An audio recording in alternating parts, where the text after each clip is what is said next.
मैंने इस देश की महिलाओं, आदिवासियों, दलितों और पिछड़ों के सम्मान की बात क्या उठाई। एक वर्ग विशेष के लोग मेरे पीछे हत्या की साजिश में लग गए। कोई मेरा सिर काटने के लिए 21 लाख तो कोई 51 लाख की सुपारी दे रहा है। कोई जीभ काटने के लिए 5 लाख तो कोई 11 लाख की सुपारी दे रहा है। कोई हाथ काटने के लिए, कोई कान काटने के लिए, कोई नाक काटने के लिए और कोई हत्या करने की बात कर रहा है। तो स्वाभाविक रूप से यह साधु वेश में जो आतंकवादी और आपराधिक चेहरे हैं, सरकार को चिन्हित करके उनके खिलाफ कड़ी कार्रवाई करनी चाहिए थी, एफआईआर दर्ज करानी चाहिए थी। स्वतः संज्ञान लेते हुए ऐसे बयान देने वालों को, जिन्होंने सार्वजनिक बयान दिया, इलेक्ट्रॉनिक प्रिंट मीडिया के सामने बयान दिया, बयान देते हुए उनकी फोटो भी है, और उसके बावजूद सरकार के कान पर जूं नहीं रेंग रही है। इसका मतलब है भाजपा प्रदेश की सरकार और केंद्र की सरकार मेरे हत्या की साजिश करने वालों के साथ शामिल हैं। भाजपा सरकार मेरी हत्या कराना चाहती है और इसीलिए ऐसे घटिया बयान देने वालों के खिलाफ भी सरकार किसी प्रकार की कार्रवाई करने से कतरा रही है। हमने अपना सुरक्षा संबंधी पत्र एक बार नहीं 2-2 बार दे दिया है। एक पत्र माननीय प्रधानमंत्री जी को और एक पत्र महामहिम राष्ट्रपति जी को, साथ ही साथ हमने उत्तर प्रदेश के प्रमुख सचिव गृह को भी इस आशय का पत्र दिया। इसके पहले भी मैं माननीय मुख्यमंत्री जी को, प्रमुख सचिव गृह को, भारत सरकार के माननीय प्रधानमंत्री जी को और प्रमुख सचिव गृह को, माननीय गृह मंत्री भारत सरकार को भी पहले भी पत्र भेज चुका हूं। अभी हाल में जो मैंने पत्र भेजा उसकी प्रति ये साथ आपके सामने है। जैसा कि मैंने महामहिम राष्ट्रपति जी, प्रधानमंत्री जी और उत्तर प्रदेश के प्रमुख सचिव गृह को भेजा कि ऐसे हत्या करने वाले, सिर काटने के लिए सुपारी देने वाले, जीभ काटने वाले की सुपारी देने के लिए नाक, कान, हाथ काटने वालों के खिलाफ कड़ी कार्रवाई हो। लेकिन सरकार ने अभी तक कोई कार्रवाई नहीं हुई। नतीजा है इस प्रकार की साजिश करने वालों का हौसला बुलंद है। और कल एबीपी न्यूज के कॉन्क्लेव में भी ऐसे ही चेहरे वहां शामिल थे जिन्होंने मेरा सिर तलवार से कलम करने का कसम खाया था, जिसने मेरा सिर कलम करने के लिए 21 लाख रुपए की सुपारी देने की बात की थी। ऐसे चेहरे भी वहां मौजूद थे। मैं यहां बैठ करके टीवी का कॉन्क्लेव देख रहा था और जब मुझे अवगत हुआ कि यहां इतने लोग बैठे हुए हैं, फरसा और तलवार लेकर के आपके साथ बदसलूकी कर सकते हैं, तो मैंने एबीपी के ऑर्गेनाइजर को कहा कि अगर इनको बाहर नहीं निकाला गया तो मैं नहीं आऊंगा। और नतीजा बड़े जद्दोजहद के बाद ऑर्गेनाइजर की टीम के लोगों उनको बाहर निकाले, बगल एक कमरे में बैठाए और जब मैं आश्वस्त हो गया तो यहां से गया। इस बाबत ट्विटर राजू दास महंत ने डाली थी, जिसमें साफ लिखा था, स्वामी प्रसाद मौर्य को सनातनी का खौफ शिखर सम्मेलन में आने से मना करने लगा। पहले वहां राजू दास को वहां से हटाओ, तब मैं कार्यक्रम में आऊंगा। ये राजू दास का ट्विटर है। इसके साथ ही साथ इसके पहले यह सिर तन से जुदा धमकी देने वाले अयोध्या के महंत, हनुमान गढ़ी मंदिर के महंत राजू दास ने सिर काटने के लिए 21 करोड़ से 21 लाख तक का इनाम देने की धमकी दी थी। यह उनका सार्वजनिक बयान है। इसी के साथ ही साथ यह सीतामढ़ी के महंत जिन्होंने सिर काटने के इनाम देने की घोषणा की, तपस्वी छानी मंदिर के मुख्य पुजारी महंत परमहंस दास जी, ये उनका है। इसी प्रकार से आचार्य जगतगुरु परमहंस आचार्य ने दी स्वामी प्रसाद मौर्य को धमकी, नहीं सुधरे तो अपने हाथों से काट दूंगा गला। यह सार्वजनिक बयान ऐसे शब्द धर्म के छद्मवेश में पड़े हुए आतंकवादियों और अपराधियों का यह बयान है, जिसको एक एक करके मैं आपके सामने प्रस्तुत कर रहा हूं। वहीं पर यह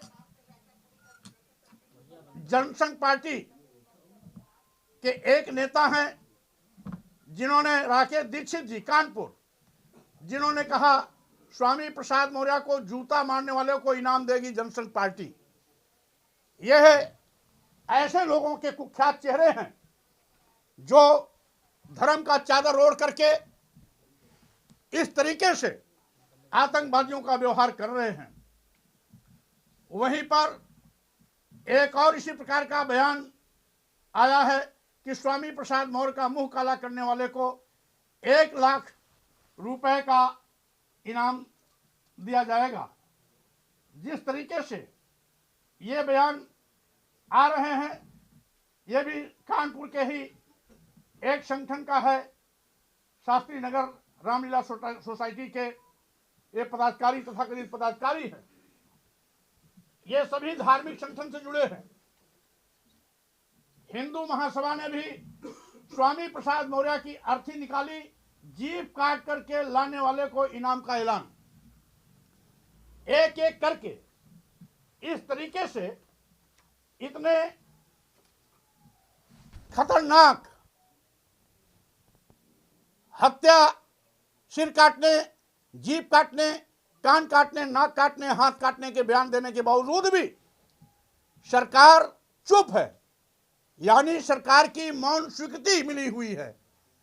इसीलिए ताज जैसे होटल में, जो बहुत ही लखनऊ का मशहूर होटल है, वहां पर मेरे पूर्व माननीय मुख्यमंत्री जी का, दोनों उप मुख्यमंत्रियों का कॉन्क्लेव में कार्यक्रम हो चुका था। उसके बाद मेरा कार्यक्रम था। जब मैं वहां पहुंचा, सुरक्षा की कोई व्यवस्था नहीं थी।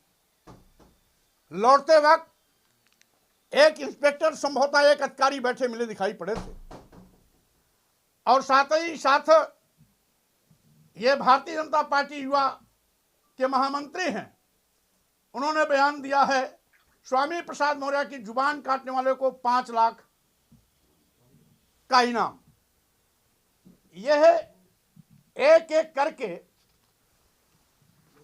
आज जिस तरीके से बयानों की झड़ी लगी है, उसको देखते हुए हम केवल इतना ही कहना चाहते हैं, अगर सरकार की मंशा साफ है, सरकार का इनको संरक्षण नहीं मिला है, तो सरकार इनके खिलाफ अभी तक कार्रवाई क्यों नहीं की?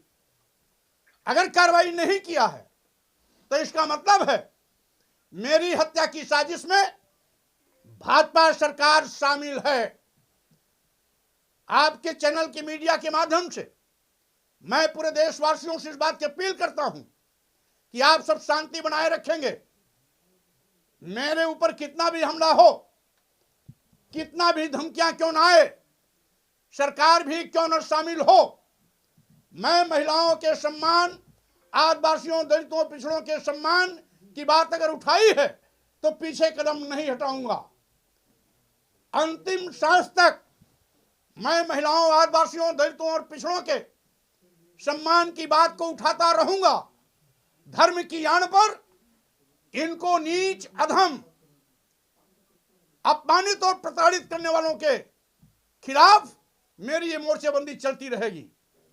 आज भी मेरा आग्रह है कि देश की महिलाओं, आदिवासियों, दलितों, पिछड़ों को सम्मान दिलाने के लिए अगर सही मायने में साधु संत हैं तो धैर्य और संयम के साथ इस पर विचार करें, संशोधित कराएं या इन पंक्तियों को रामचरितमानस से बाहर करें। हम सभी धर्मों में आस्था रखते हैं, सभी संतों, धर्मगुरुओं का मैं सम्मान करता हूं, लेकिन आतंकवादी भाषा बोलने वाले साधु वेश में जो छिपे हुए खूनी भेड़िए हैं, उनको मैं साधु संत की कतार में नहीं मानता। साधु संत आदर्श के प्रतीक होते हैं, वो समाज और देश को दिशा देते हैं। साधु संत किसी की हत्या करने के लिए सुपारी नहीं देता है, सिर काटने, जीभ काटने, कान काटने, नाक काटने, हाथ काटने की बात नहीं करता है। इसलिए ऐसे साधु संत जो इस प्रकार की बयानबाजी से बहुत दूर हैं, मैं उन सबका सम्मान करता हूं, लेकिन जो इस प्रकार के बयान दे रहे हैं वो आतंकवादी, अपराधी हैं, वो साधु संत कभी नहीं हो सकते हैं। इसी प्रकार से एक मंडलाध्यक्ष है जिन्होंने बयान दिया है, भाजपा के मंडलाध्यक्ष हैं, बयान दिया है कि स्वामी प्रसाद मौर्य को जूता मारने वाले के लिए 51,000 रुपए का इनाम। इस तरीके से एटा राजारामपुर का है, कासगंज का। इसी प्रकार से हिंदू जागरण ने स्वामी प्रसाद मौर्य को जूते चप्पल से पीटने की धमकी दी। इसी तरीके से आज यह स्वामी प्रसाद मौर्य का वध कर देंगे, इस प्रकार का बयान हमारे तथाकथित धर्म के ठेकेदारों के एक साथी ने दिया है। संदीप आचार्य ने धमकी दिया कि स्वामी प्रसाद मौर्य को बम लगा करके ब्लास्ट करके खत्म कर दो। यह इनका असली चरित्र है। और यही साधु संत, तथाकथित साधु संत कहते हैं कि मौर्य जी हमको आतंकवादी कहते हैं, अपराधी कहते हैं। अगर आतंकवादियों का व्यवहार करोगे तो स्वाभाविक रूप से आप आतंकवादी हो, अपराधियों का व्यवहार करोगे तो सही मायने में आप अपराधी हो। इस तरीके से मैं कल एक वीडियो का भी हवाला करना चाहता हूं। जाने वाले पहले बीजेपी में रहे और अब समाजवादी पार्टी के महासचिव के तौर पर जाने जाते हैं। मैं बात कर रही हूं स्वामी प्रसाद मौर्य जी की, और जोरदार तालियों से उनका स्वागत कीजिए। मैं आपको यहां मंच पर आमंत्रित करती हूं, प्लीज आइए। और इस मंच को संचालित करेंगी मेरी सहयोगी रूबिका लियाकत। तौर पर जाने जाते हैं। मैं बात कर रही हूं स्वामी प्रसाद मौर्य जी की। सुने गंभीर, इसको सुने। मैं आपको यहां मंच पर आमंत्रित करती हूं, प्लीज आइए। और इस मंच को संचालित करेंगी मेरी सहयोगी रूबिका लियाकत, प्लीज आइए। जिसमें रूबिका लियाकत ने कहा कि मौर्य जी आपको घर से यहां तक पहुंचने में आप सकुशल रहे। फिर पूछा दो बार दूसरा कि मौर्य जी आपको ताज होटल की सफर करने में किसी प्रकार की कोई अड़चन तो नहीं आई। उनका इस प्रकार का पहला प्रश्न पूछना कहीं न कहीं जो कल का घटनाक्रम हुआ उसमें उनकी संलिप्तता और संदिग्धता दिखाई पड़ती है, जिसकी सूचना मैंने एबीपी के हेड को कल ही रात में भेज दिया है। तो इस तरीके से एक साजिश के तहत मैं देश की महिलाओं, आदिवासियों, दलितों, पिछड़ों के सम्मान की बात न करूं, इसलिए एक वर्ग विशेष के यथास्थितिवादी ताकतें मिलकर के मेरी हत्या की साजिश में लगी हुई हैं। इस हत्या की साजिश में भाजपा सरकार की भी संलिप्तता है। प्रदेश सरकार और केंद्र सरकार दोनों संयुक्त रूप से इस साजिश में शामिल हैं। अगर शामिल नहीं होते तो दो दो बार सुरक्षा हेतु प्रतिवेदन देने के बाद अभी तक कोई कार्रवाई न होना और इस प्रकार की धमकी देने वाले साधु वेश में आतंकियों अपराधियों के खिलाफ एफआईआर न करना, उनको जेल न भेजना, उनके खिलाफ किसी प्रकार की कानूनी कार्रवाई न करना, इस बात का प्रतीक है कि यह कभी भी मेरी हत्या करा सकते हैं। लेकिन फिर भी मैं किसी की बंदर घुड़की, धमकी और हत्या की साजिश से डरने वाला नहीं हूं। जो मैंने अभियान उठाया है कि धर्म की आड़ में महिलाओं, आदिवासियों, दलितों और पिछड़ों को नीच, अधम, अपमानित और प्रताड़ित नहीं करने दूंगा, यह बात सम्मान दिलाने तक चलती रहेगी। जब तक देश की महिलाओं, आदिवासियों, दलितों और पिछड़ों को सम्मान नहीं मिलता, तब तक मेरी आवाज उठती रहेगी। बहुत बहुत धन्यवाद। लेकिन राजू दास ने कहा सर कि आपको फंडिंग मिल रही है। राजू दास कह रहे हैं कि आपको बाहर से फंडिंग मिल रही है, इसलिए आप ऐसा कर रहे हैं। अब 51,21,00,000 रुपए सुपारी देने वाले को फंडिंग मिल रही है या स्वामी प्रसाद मौर्य जिसकी हत्या की साजिश हो रही है उसको फंडिंग मिल रही है, इसका अंदाज आप खुद लगा लें। कल मारपीट हुई किसके साथ? दरअसल आप बोल रहे हैं कि उनसे आपको जान का खतरा है, लेकिन राजू दास बोल रहे हैं कि उनके साथ मारपीट हुई, उन्होंने प्रेस कॉन्फ्रेंस भी की। राजू दास के बयान को मैंने इसीलिए आपके सामने पहले दिखा दिया, क्योंकि हम जानते थे कुछ लोग मेरी कही बात को विश्वास नहीं करेंगे, इसीलिए मैंने पहले उनकी कही बात को दिखाया, तब मैं बोला। किसके साथ मारपीट हुई थी सर? इंसिडेंट क्या था, जरा बता दीजिए। अब कहां पे थे, किस तरीके से हमला चूंकि हुआ था? मैं कॉन्क्लेव से निकला, रास्ते में जो कमरा था उसी में लोग बैठे थे। जैसे ही कमरा के सामने से 2 पग में आगे बढ़ा, तब तक ये एक झुंड में 5-6 साधु निकल आए मेरी ओर लपके। चूंकि मैं आगे 2 कदम निकल गया था, मैं आगे बढ़ता चला गया, अपनी गाड़ी पे गया, बैठा, पीछे कार्यकर्ताओं से उलझे तो समर्थकों किसी समर्थक को उन्होंने ठेला, तो समर्थक ने प्रतिकार में उनको भी ठेला, जो बाद में जानकारी मिली।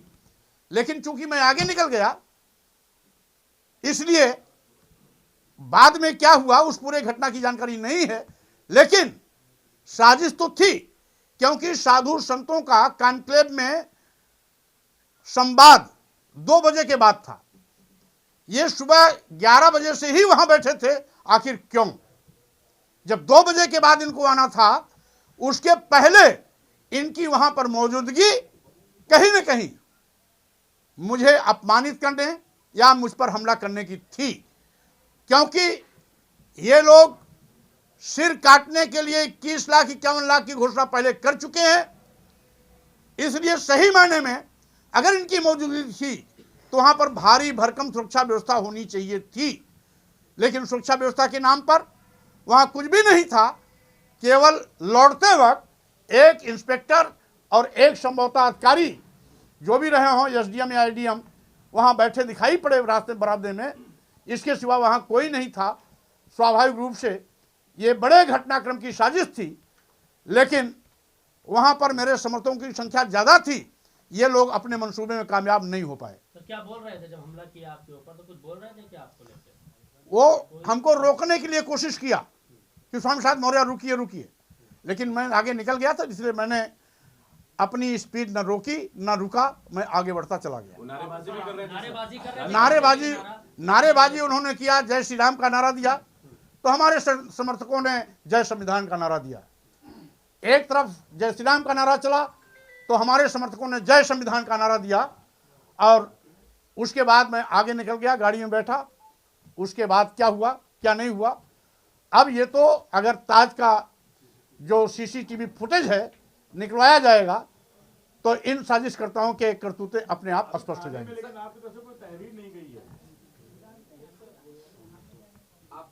हमने सारे घटनाक्रम की जानकारी रात में ही पुलिस कमिश्नर को दे दिया है। लेकिन अब तक कोई एफआईआर नहीं हुई है। मैंने पुलिस कमिश्नर को दे दिया है, अब आगे की कार्रवाई की जिम्मेदारी पुलिस कमिश्नर लखनऊ की है। राजू दास मुख्यमंत्री से मिलने वाले हैं सर, मुख्यमंत्री से मुलाकात करेंगे राजू दास और FIR भी करेंगे शायद। अब चूंकि माननीय मुख्यमंत्री जी की अगर मौन स्वीकृति नहीं थी तो मुख्यमंत्री जी के कार्यक्रम से ही लोगों की उपस्थिति वहां थी, जबकि साधु संतों का संवाद 2 बजे के बाद था, तो सुबह से आने का मतलब क्या था? राजू दास कह रहे हैं मैं मुख्यमंत्री से मुलाकात करूंगा और स्वामी प्रसाद मौर्य पर कार्रवाई के लिए उनसे निवेदन करूंगा। वो कुछ भी कर ले, CCTV फुटेज ताज का पर्याप्त है उनको दोषी ठहराने के लिए। आपसे माफी की मांग की है, कहा कि FIR भी करूंगा और स्वामी प्रसाद को माफी मांगनी पड़ेगी। राजू दास कह रहे हैं उल्टा चोर कोतवाल को डांटे। एक सवाल और है सर, आपके साथ धर्म सिंह सैनी जो समाजवादी पार्टी ज्वाइन किए थे, उन पर STF की कार्रवाई हो रही है घूस के एक मामले में। क्योंकि उसमें हमें कोई जानकारी नहीं है और अब तो बीच में भाजपा भी शामिल होने चले गए थे, इसलिए हम उसके विषय में कुछ नहीं कर सकते। ये दारा सिंह चौहान भी सुनने में जा रहे हैं भाजपा में। ये माननीय दारा सिंह चौहान से जानकारी लीजिए, उसके विषय में मुझे कुछ नहीं कहना है। आप ही के साथ सारे लोग मुझे कुछ भी जानकारी नहीं है, इसलिए मुझे कुछ भी नहीं कहना। Thank you sir. Okay. Thank you so much.